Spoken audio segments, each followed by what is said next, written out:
భువన చైతన్య ప్రసారం. నమస్కారం, మన ధర్మం కార్యక్రమానికి స్వాగతం. ఇవాళ మన ధర్మం కార్యక్రమంలో మన ధర్మ సందేహాలను నివృత్తి చేసేందుకు మనతో పాటు ఉన్నారు ప్రముఖ ఆధ్యాత్మికవేత్త ఆచార్య శ్రీ తాడేపల్లి పతంజలి గారు. గురుగారు నమస్కారం. నమస్కారం అమ్మా. గురుగారు, మహాగణపతిం మనసా స్మరామే అని కీర్తిస్తారు కదా, గణపతికి మహాగణపతికి మధ్య తేడా ఏంటి? మహాగణపతిం మనసా స్మరామి, ఇది తెలుగు ప్రాంతాలలో, ఆ మాటకు వస్తే దేశంలోనూ చాలా ప్రముఖమైనటువంటి ముత్తుస్వామి దీక్షితారు వారి యొక్క కీర్తన. మహాగణపతిం మనసా స్మరామి అంటే మహాగణపతిని నేను నా మనస్సుతోటి స్మరిస్తున్నాను. అక్కడ చూడండి అమ్మా, స్మరామి అంటే స్మరిస్తున్నాను, మనసా స్మరామి మనస్సు పెట్టి. అన్నిటికీ ప్రధాన కారణం మనస్సు పెట్టడం అంటే ఏంటమ్మా, ఇక వేరే ఆలోచన ఏమీ లేకుండా స్వామివారినే తలుచుకుంటే ఎంత కష్టం అది. అది యోగం ఉంటే కానీ సిద్ధించదు. యోగంలో ఒక్క క్షణం మనస్సు మీద నిలబడ్డ అది సమాస్థితి అంటారు. ఒక్క క్షణం నిలబడటం చాలా కష్టం. సరే, ఇంతకీ మహాగణపతి యొక్క గొప్పతనం ఏంటి? గణపతి అంటే మనందరికీ తెలుసు, గణానాం పతి అంటే గణముల యొక్క పతి. గణములు ఏంటి? గణము అంటే సమూహము. మనుష్యులు ఒక గణం, జంతువులు ఒక గణం, పక్షులు ఒక గణం. ఈ రకంగా సృష్టిలో అనేక జీవరాశులు ఉన్నాయి. ఈ జీవరాశులన్నీ గణముల కింద లెక్క. ఈ గణములకన్నింటికీ కూడా ఆయన పతి, ప్రభువు, కాబట్టి ఆయన గణపతి. మరి మహాగణపతి ఏమిటి? గణముల యొక్క భర్త అంటున్నావు కదా, గణములన్నిటికీ ప్రభు అంటున్నావు కదా, మరి మహాగణపతి అంటే గొప్పవాడు. మహత్ శబ్దం ఏంటంటే గొప్పదైనటువంటి గణాలు ఏదైతే ఉన్నాయనుకుంటున్నావో, ఇప్పుడు చెప్పినవన్నీ మామూలుగా అందరూ చెప్పేటువంటి గణాలు. ఈ గణాలంటిలోనూ గొప్ప గణపతి అంటే గొప్ప గణములకు ఏదైతే ఉన్నాయో వాటన్నిటికీ అధిపతి, అంటే చాలా గొప్పవాడు అని మొత్తం ఫలితార్థం. మహాగణపతి అంటే అందరి దేవుళ్ళలోకెల్లా చాలా గొప్పవాడు అని. అయితే ఎలా గొప్పవాడయ్యా ఈ మహాగణపతి? ఎందుకంటే వినాయకుడి యొక్క తండ్రి గారైనటువంటి శంకరుడికి మహాదేవుడు అని పేరు. తండ్రి గారి యొక్క వారసత్వాన్ని ఈయన కూడా చేజిక్కించుకున్నాడు కాబట్టి ఈయన కూడా మహాగణపతి. మా తండ్రికైనా నేను కూడా మహాగణపతిని అని చెప్పి ఈయన కూడా పెట్టుకున్నాడు. ఎందుకని ఈయన మహాగణపతి అంటే మారకోటి సంకాశం అన్నారు ముత్తుస్వామి దీక్షితులు. ఒక్క మన్మథుడు అంటేనే అందగాడు. అందగాళ్ళలోకెల్లా ఒక వరుస వేస్తే ఆ కుబేరుడు యొక్క కొడుకు, అలాగే మన్మథుడు, వీళ్ళందరూ కూడా అందగాళ్ళ కింద లెక్క. ఆ మన్మథుడు అంటేనే అందగాడు. మారకోటి సంకాశం, కోట్లాది మన్మథులు, అనేక మంది మన్మథుల యొక్క అందంతో సమానమైనటువంటి అందం కలిగినటువంటి వాడు వినాయకుడు. అందుకని ఆయన మహాగణపతి. ఏమయ్యా, వినాయకుడు అందగాడా? వస్తుంది కదా ప్రశ్న. మన లోకంలో అందము అని అంటే ఏవో కొన్ని పారామీటర్స్ మనం పెట్టుకున్నాం. ఇప్పుడు పెళ్లి చూపులకు వెళ్ళినప్పుడు అమ్మాయి బాగుందా అని అంటే కను ముక్కు తీరు బాగుందా అది చూస్తారు. అంటే కళ్ళు బాగున్నాయా, ముక్కు బాగుందా, కను ముక్కు తీరు అని మన ప్రాచీన కాలం నుంచి వస్తుంది. మీరు వినాయకుళ్ళు అది చూద్దాం. కళ్ళు చూస్తే ఏనుగు కళ్ళు, ఆ ముక్కు చూస్తే పోని తొండం. మరి అటువంటి వాడు అందగాడా? మామూలు అందగాడు కాదంటున్నాడు ముత్తుస్వామి దీక్షితారు గారు. మారకోటి సంకాశం, వేలాది మంది, కోట్లాది మంది, లక్షలాది మంది మన్మథులతోటి సమానమైనటువంటి వాడు. అంటే కాకి పిల్ల కాకికి ముద్దు. పార్వతీదేవి దగ్గరికి వెళ్ళి అడిగితే అమ్మ వినాయకుడు అందగాడా అంటే ఎందుకు కాదు నాయన, మా వినాయకుడు చాలా అందగాడని చెప్తుంది. అందం అంటే అక్కడ ఆవిడ చెప్పటమనే కాదు, లోకంలో మనం గ్రహించవలసింది ఏంటంటే ఎవరికి లోకంలో మేలు చేస్తారో, ఇతరులకు ఎవరైతే చక్కగా బాగుండాలని కోరుకుంటారో వాడు అందగాడి కింద లెక్కట. అంటే వాడి భావం అందంగా ఉండాలి, వాడి రూపం కంటే కూడా వాడి నడత అందంగా ఉండాలి, వాడు అందగాడు. వినాయకుడు మనం చాలాసార్లు మనం చెప్పుకున్నట్లుగా త్యాగబుద్ధి కలిగినటువంటి వాడు, లోకంలో వరాలిచ్చేటువంటి బుద్ధి కలిగినటువంటి వాడు, ఆ అందం కలిగినటువంటి వాడు. కాబట్టి అందగాళ్ళల్లోకెల్లా చాలా గొప్పవాడు. అలాగే కావ్య నాటకాది ప్రియం మహాగణపతిం మనసా స్మరామి. కావ్య నాటకాది ప్రియం. లోకంలో సరస్వతీదేవే కావ్యాలన్నా రచనలన్నా నవలలన్నా ఇవన్నీ చాలా ఇష్టపడుతుంది అనుకుంటాం. కాదు, సరస్వతీదేవి కంటే కూడా ఇష్టపడేటువంటి వాడిని నేను. అందుకనే వినాయక చవితి పూజప్పుడు మనం తప్పనిసరిగా పుస్తకాన్నో కళాన్నో అక్కడ ఉంచి, స్వామి అంబయ్య ఎటువంటి విఘ్నాలు లేకుండా నా రచనా కార్యక్రమం కొనసాగించు, నా చదువు కొనసాగించు అని అందరం వేడుకోవాలి. ఎందుకంటే కావ్య నాటక ప్రియం వంటే చాలా ఇష్టం కలిగినటువంటి వాడట వినాయకుడు. అందువల్ల ఆయన మహాగణపతి అంటే అందరిలోకి కూడా చాలా గొప్ప నాయకుడు, అధినాయకుడు. అందరిలోకి చాలా చాలా చాలా చాలా ఉన్నతమైన వ్యక్తిత్వము, ఉన్నతంగా వరాలిచ్చేటువంటి వాడు. అందుకే మహాగణపతి. ఇలాంటి విశేషాలు చాలా ఉన్నాయి. గురుగారు, వినాయకుడు హనుమంతుడు కలిసి ఉన్నటువంటి విగ్రహాలకి పూజ చేస్తున్నారు. ఈ విలక్షణ స్వరూప ప్రత్యేకత ఏంటో తెలియజేస్తారా? ఇది ప్రధానంగా మనకి ఈనాడు చెన్నై అని పిలుచుకుంటున్నటువంటి మద్రాసులో అడయార్ ప్రాంతంలో కంచి స్వామి వారు చెప్పినటువంటి విషయం. ఆనంద స్వరూపుడని ఆ విగ్రహానికి పేరు. సగం హనుమంతుడు, సగం వినాయకుడు. మొట్టమొదట వినాయకుడి పూజ, తర్వాత హనుమంతుడి పూజ, ఈ రెండూ కూడా ఆ విగ్రహానికి ఈ రోజుల్లో కూడా మనం పూజలు జరిపిస్తూ ఉన్నారు. ఎందుకండి ఇలా ఏర్పడింది? హనుమంతుడు రాముల వారికి సంబంధించినటువంటి వాడు, ఇటు వినాయకుడేమో శైవానికి సంబంధించినటువంటి వాడు. ఇద్దరినీ కలిపి ఒకే చోట ఎందుకు ఉంచారు? తెలిసిపోతుంది కదా. తిక్కన గారు హరిహరనాథ అని ఏ రకంగా పేరు పెట్టారో, ఎవరికి? విష్ణువుకి శివుడికి. ఆ రోజుల్లో ఇద్దరూ ఒకటే సుమా అని చెప్పటానికి తిక్కన గారు హరిహరనాథుడు అని ఒక పేరు కల్పించాడు. విష్ణువు శివుడు కలిసి ఉన్నటువంటి దైవం అని చెప్పి హరిహరనాథుడు అని చెప్పి, ఆ హరిహరనాథుడికే తాను రాసినటువంటి భారతాన్ని అంకితంగా ఇచ్చాడు ఆ మహానుభావుడు. అదిగో ఆ తత్వం తెలియచేయటానికి ఇటు శైవం ఇటు వైష్ణవం రెండూ కూడా కలిసే ఉంటాయి, రెండు వేరువేరు కాదు. హనుమంతుడి దైవమైనటువంటి రాముడు, వినాయకుడి తండ్రి అయినటువంటి శివుడు ఇద్దరూ ఒక్కటే. ఇద్దరి దైవాల్లోనూ ఎటువంటి మార్పు లేదు. మీలో మీరు తీవ్ర విద్వేషాలని రగుల్చుకోవద్దు అని చెప్పటానికి శివస్య హృదయం విష్ణోహు విష్ణోశ్చ హృదయగం శివ అని రోజు చదువుకునేటువంటి మంత్రాలు ఏవైతే ఉన్నాయో వాటి అర్థం మనకి తెలియచేయటానికి, వాటి అంతరార్థంగా ఇదిగో ఈ హనుమంతుణ్ణి ఈ వినాయకుణ్ణి కలిపి ఒక చోట ఉంచారు. ఇదొక్కటే కాదు, దానికి ఏం పేరు పెట్టారని మొట్టమొదటి విన్నవించాను నేను, ఆనంద రూపుడు అని. ఆనందం, వినాయకుణ్ణి చూస్తే ఆనందం కలుగుతుంది, హనుమంతుణ్ణి చూస్తే ఆనందం కలుగుతుంది. మిగతా వాళ్ళని చూస్తే కలగదా అంటే నేను కలగదని అంటల్లా, మొట్టమొదటి భక్తి కలుగుతుంది, తర్వాత ఆనందం కలుగుతుంది. కానీ ఈ ఇద్దరు దైవాలు ఉన్నారు చూడండి, వాళ్ళు చేసేటువంటి చేష్టలు లేకపోతే వాళ్ళ రూపాలు, అవి రెండు చూసిన వెంటనే మొట్టమొదట మనకి ఎంతటి వాడికైనా పెదవుల మీద చిరునవ్వు తానంతట తానే వచ్చేస్తుంది.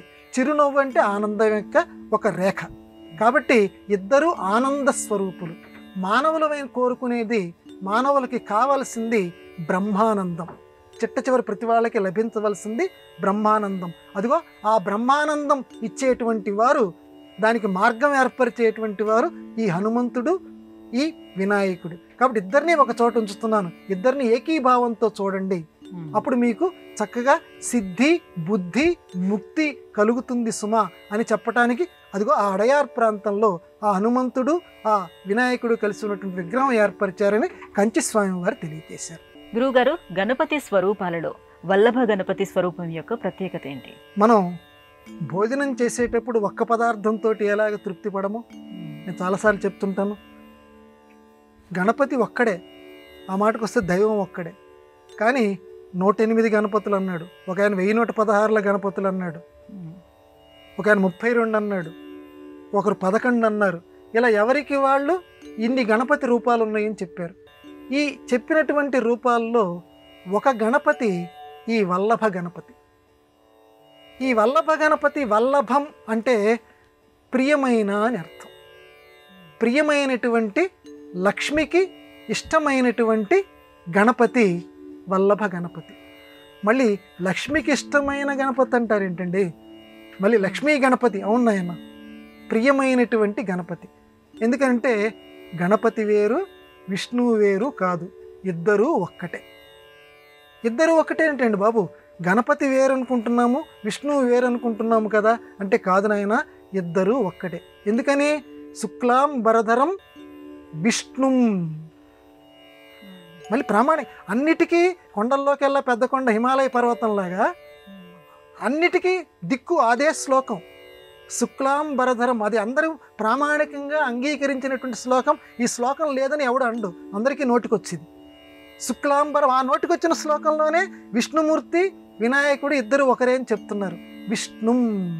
విష్ణుం అంటే, విష్ణు అనే పదానికి అర్థం ఏమిటి? అంతటా వ్యాపించి ఉన్నటువంటి వాడు. ఆ దేవుడి పేరే విష్ణువు, ఆ దేవుడి పేరే వినాయకుడు. అందువల్లే లక్ష్మీదేవి వినాయకుడి యొక్క తొడ మీద కూడా కూర్చుంటుంది. అదే లక్ష్మీ గణపతి.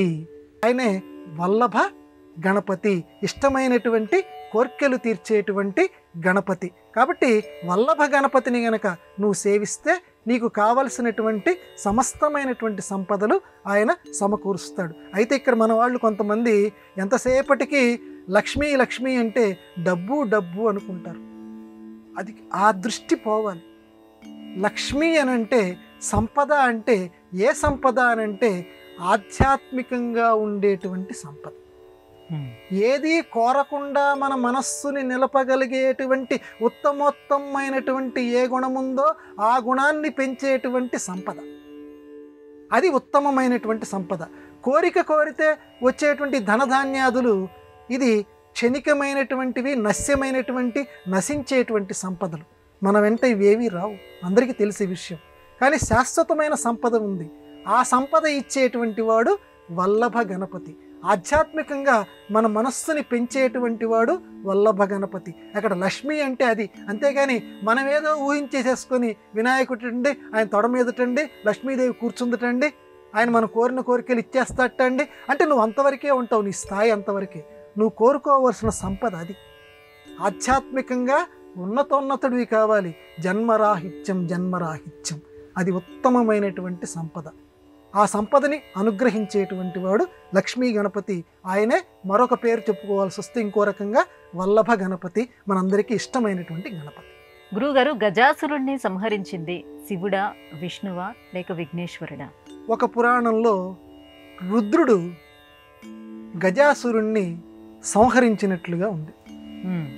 మనందరికీ తెలిసినటువంటి ఇంకొక కథలో విష్ణుమూర్తి గజాసురుణ్ణి చంపినట్లుగా ఉంది.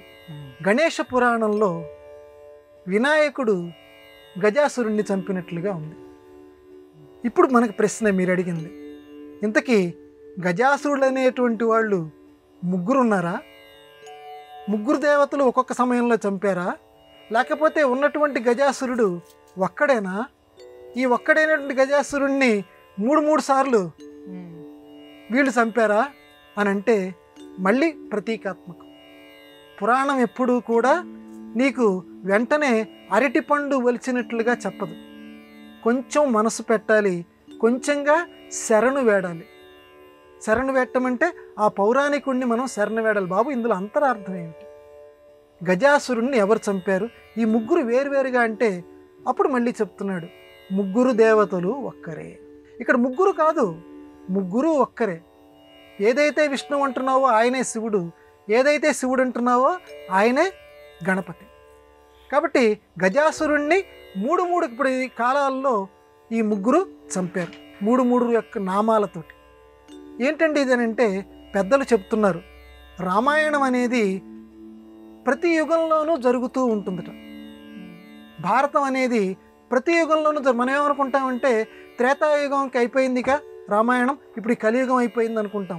మళ్ళీ రామాయణం వస్తుందట, మళ్ళీ రామాయణం జరుగుతుంది, మళ్ళీ భారతం జరుగుతూనే ఉంటుంది. అలాగే ఒక్కొక్క యుగంలో ఒక్కొక్క కాలంలో గజాసురులు పుడుతూనే ఉంటారు. ఆ కాలంలో మళ్ళీ ఆ దైవం వాళ్ళని చంపుతూనే ఉంటుంది. అందువల్ల ఆ కాలంలో పుట్టినటువంటి పురాణంలో రుద్రుడు ఒక చోట చంపాడు, విష్ణువు ఒక చోట చంపాడు ఒక కాలంలో, వినాయకుడు ఒక చోట చంపాడు. ఆ రకంగా మనం సమన్వయం చేసుకోవాలి. ఎందుకంటే ఇవి మన బుద్ధిని, ఆ పరిధిని, మన ఆలోచనని మించినటువంటివి. మనం వెంటనే నమ్మలేం. ఏదోలేండి చెబుతూ ఉంటారని నువ్వు నిర్లక్ష్యం గనక చేస్తే ఆ పాప ఫలితాన్ని నువ్వు అనుభవిస్తావు. ఎందుకంటే నీ బుద్ధికి అందనంత మాత్రాన ఈ గోడకి అవతల ఒక వజ్రాల నెక్లెస్ ఎవరన్నా పెట్టారు, నా కంటికి కనిపించట్లంత మాత్రాన అక్కడ వజ్రాల నెక్లెస్ లేదంటే ఉంది, అక్కడ నీ కంటికి కనిపించట్లా, నీ బుద్ధి ఆ స్థాయికి చేరలా కొంతకాలం. ఎందుకంటే భగవంతుడి అనుగ్రహం ఉంటే, అందుకనే నిన్ను తెలుసుకునే బుద్ధి కూడా నాకు ఇవయ్యా, బుద్ధిం దేహి బుద్ధి ప్రచోదయాత్ మంత్రపుష్పంలో చెప్తాడు. నా బుద్ధి ఆ వైపు నడిపించుగాక, ఆ స్థాయికి మనం వెళ్ళాలి. అప్పుడు ఈ 3 స్వరూపాల యొక్క ఆంతర్యం మనస్సుకి బాగా తెలుస్తుంది. గురువుగారు, ఉచ్చిష్టం అంటే ఎంగిలి అని అర్థం వస్తుంది కదా, మరి గణపతిని ఉచ్చిష్ట గణపతిగా ఎందుకు ఆరాధన చేస్తారు? ఈ స్వరూపం యొక్క ప్రత్యేకత ఏంటి? ఉచ్చిష్టము అంటే ఎంగిలి, బాణోచ్చిష్టం అని వాంగ్మయంలో ఒక మాట ఉంది. అంటే బాణుడు అనేటువంటి వాడు తను రాసినటువంటి కాదంబరి అనేటువంటి కావ్యంలో రాయనటువంటి భావాలంటూ ఏమీ లేవుట, అన్నీ రాశాడు. ఇక కొత్తగా ఎవరైనా ఆ తర్వాత కవులు వస్తే ఆయన రాసిన దాన్ని ఏదో రాముడు అడవికి వెళ్ళాడంటే అడవికి రాముడు వెళ్ళాడని చెప్పి పదాలని ముందుకి వెనక్కి పెట్టడమే. అంటే ఏవైతే భావాలు ఉన్నాయో, ఏవైతే వాక్యాలు ఉన్నాయో అన్నీ ఆయన రాసేసాడు. కొంతమంది వ్యాసోచ్చిష్టం అంటారు. అంటే వ్యాసుడు అన్నీ రాసేసాడు. వ్యాసుడి నుంచి తర్వాత ఉన్నటువంటి కవులు ఇప్పుడు ఎవరైతే ఉన్నారో రచనలు చేసిన వాళ్ళందరూ కూడా ఆయన చెప్పిన దాన్ని ఏదో కొత్త రకంగా ఆలోచించి కొత్త ఊహని కొంత జోడించి చెప్పటమే. మరి ఆ రకంగానే ఈ లోకంలో ప్రతి అక్షరం కూడా ఉచ్చిష్టమే. ప్రతి అక్షరం ఉచ్చిష్టం అంటే ఏంటి? మనం పలుకుతున్నామండి, అక్షరాన్ని మనం పలుకుతున్నామంటే అది ఎంగిలి అవుతుంది. మన నాలిక మీద అది ఎంగిలి అవుతుంది. ఎంగిలి అవుతున్నటువంటి ప్రతి అక్షరము కూడా అది ఉచ్చిష్టం. ఆ అన్నాం. ఈ ఆని మీరు ఆ అంటున్నారు, నేను ఆ అంటున్నాం, వారు ఆ అంటున్నారు, ప్రతి వాళ్ళు కూడా ఆ అనే అక్షరాన్ని పలుకుతున్నారు. అంటే ఆ అనే అక్షరం అనేక మంది దగ్గర ఎంగిలి అవుతుంది. కానీ ఎంగిలైనంత మాత్రాన దాని పవిత్రత ఏమీ తగ్గదు. ప్రతి అక్షరము ఎంగిలి, ఉచ్చిష్టమే, కానీ అది ఉన్నతోన్నతమైనది. కాబట్టి ఒక పురాణంలో ఈ ఉచ్చిష్ట గణపతి యొక్క స్వరూపాన్ని పేర్కొంటూ ఏమని చెప్పారంటే, నోరు అనేటువంటి ఈ రంధ్రంలో నాలుక అనేటువంటి ఈ కవ్వంతో తిరిగేటువంటి ఈ ఉచ్చిష్ట గణపతికి నేను నమస్కారం చేస్తున్నాను అని. కొంతమంది ఈ ఉచ్చిష్ట గణపతి మంత్రం ఉన్నది బాహ్యంగా మనం పేర్కొనకూడదు, అది వామాచారంలో ఉపయోగిస్తారు, దాన్ని మామూలుగా సంప్రదాయవాదులు వాడకూడదండి అన్నారు. ఉచ్చిష్ట గణపతి మంత్రంలో పిశాచము అని ఒక పదం వస్తుంది.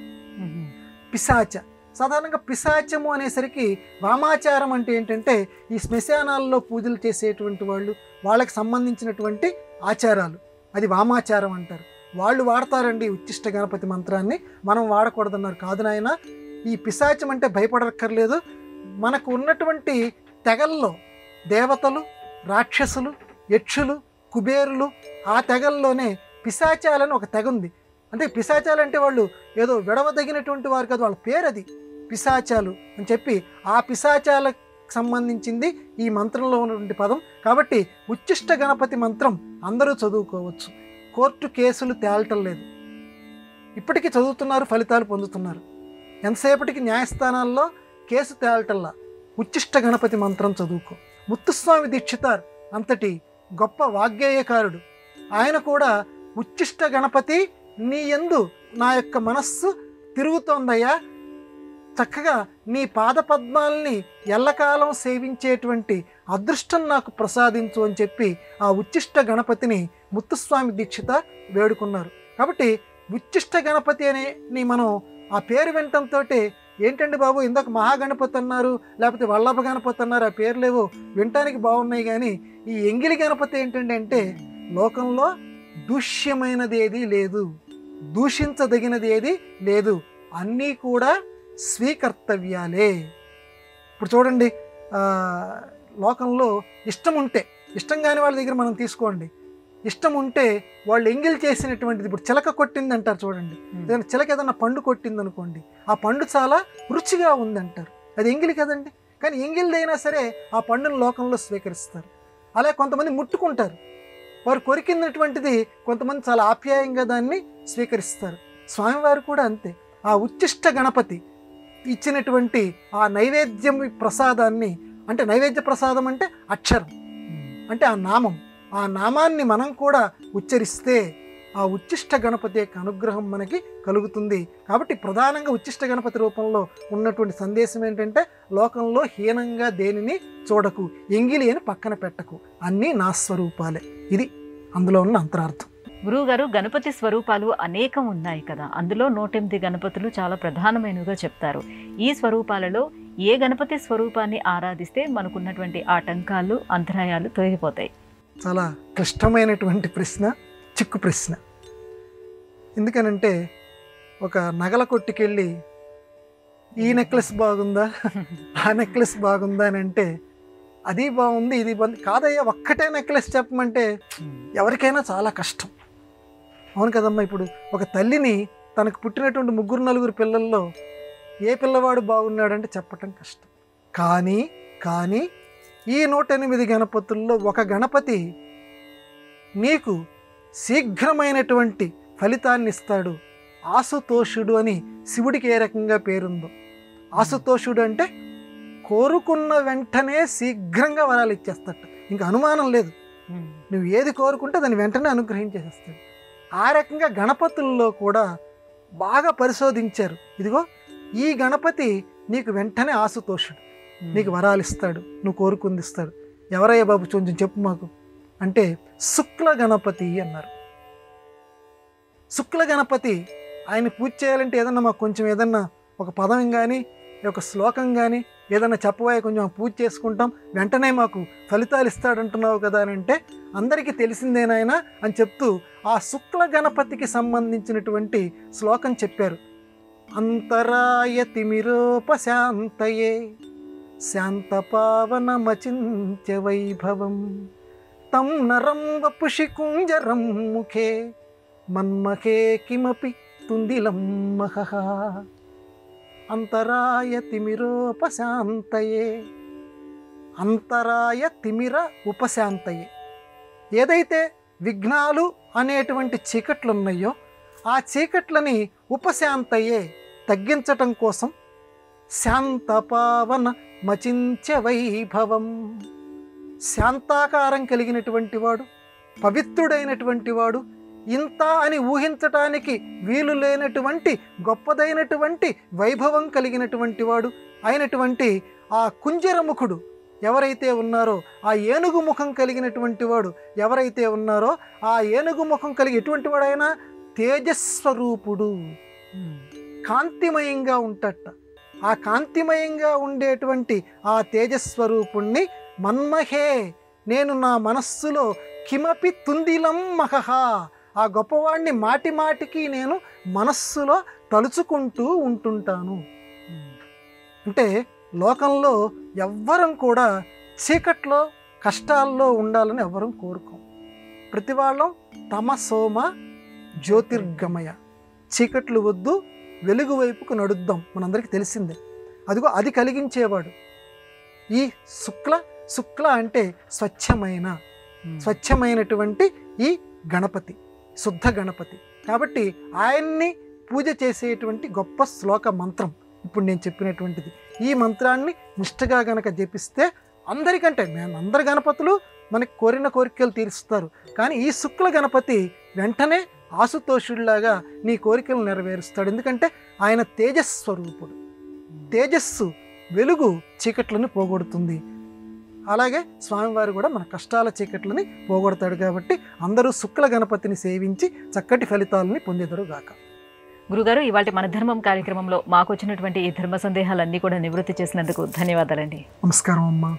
ఇది ఇవాళ మన ధర్మం కార్యక్రమం. రేపటి మన ధర్మం కార్యక్రమంలో మళ్ళీ కలుసుకుందాం. నమస్కారం. ఈ కార్యక్రమాన్ని తిరిగి చూడాలనుకుంటే www.youtube.com/ETV Life Spiritual లో చూడవచ్చు.